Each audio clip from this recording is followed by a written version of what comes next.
It's going to affect our workplace, our connections with each other. And the fable, like who moved up my cheese, is actually gaining popularity because it's teaching us how to cope with changes, how to adapt to over-changing environment.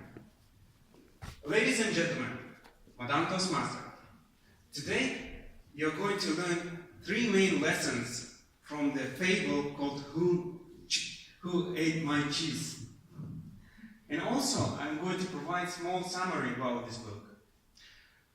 So, imagine a large maze. There are 4 main characters.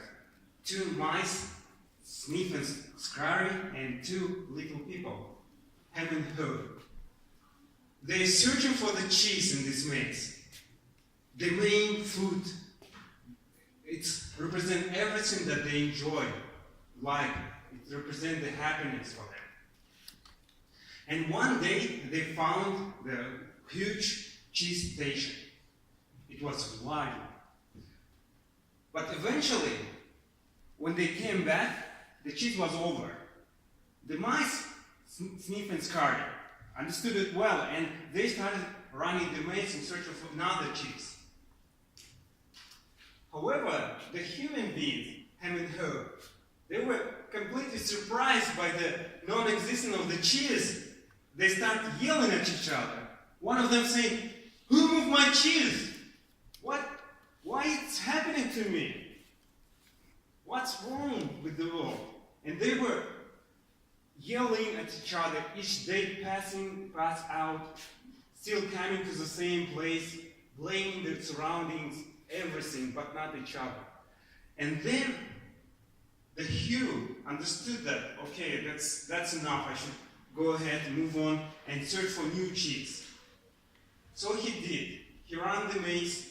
Along the way, he started writing the lessons that he learned from his journey.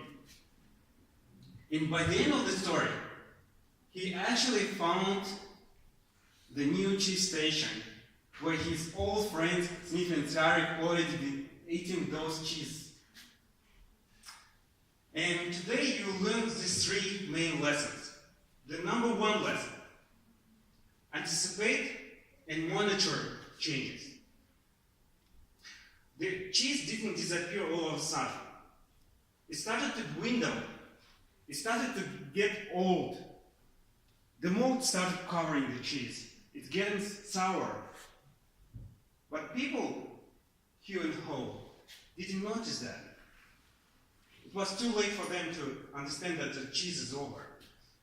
I can give you the real-life example. It's the example of a successful corporation in 1990s that changed its operation. The IBM understood back then that new companies from emerging markets like China going to compete with them, and they will erode the market share. They will take away the market share from IBM. So IBM decided to move on from hardware to software. And now we know IBM as one of the leading industry cutting-edge companies that's famous for artificial intelligence, blockchain, consulting, huge corporation. So they anticipated the change. They met this change and produces the company that we well know right now. Next one. Whenever change happens, you should react quickly. If the cheese gets old, you need to find the new ones as quick as possible. And the life gives us examples, very gruesome examples actually, about not adapting well very fast to the changes. Like the rise and demise of Nokia Corporation. Who remembers that corporation? It was a mammoth that were connecting 80% of people around the globe. But when iOS, Android smartphone came to the market, they were slow to react. It took them almost 3 to 4 years to introduce their own Android phone. But by that time, it was over. They lost their market share. Everything was over. example that I'm going to give you. This lesson is about savoring, enjoying the change. And Hugh, who was running the maze to find another chamber of cheese, he employed a very powerful technique. It's called vision. He visualized his future. He imagined his bright future. He imagined that he was going to eventually find out this cheese. And that helped him to alleviate the pain, alleviate the fears that he had because of running on this dark side of maze.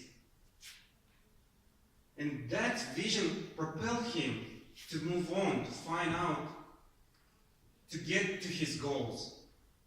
Same happened to us.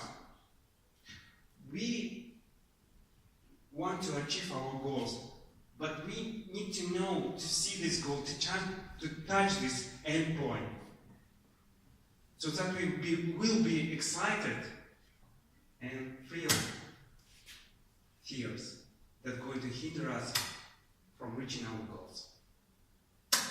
Ladies and gentlemen, Madame Toastmaster, today you learned 3 main lessons from the book Who Took My Cheese? Ate My Cheese.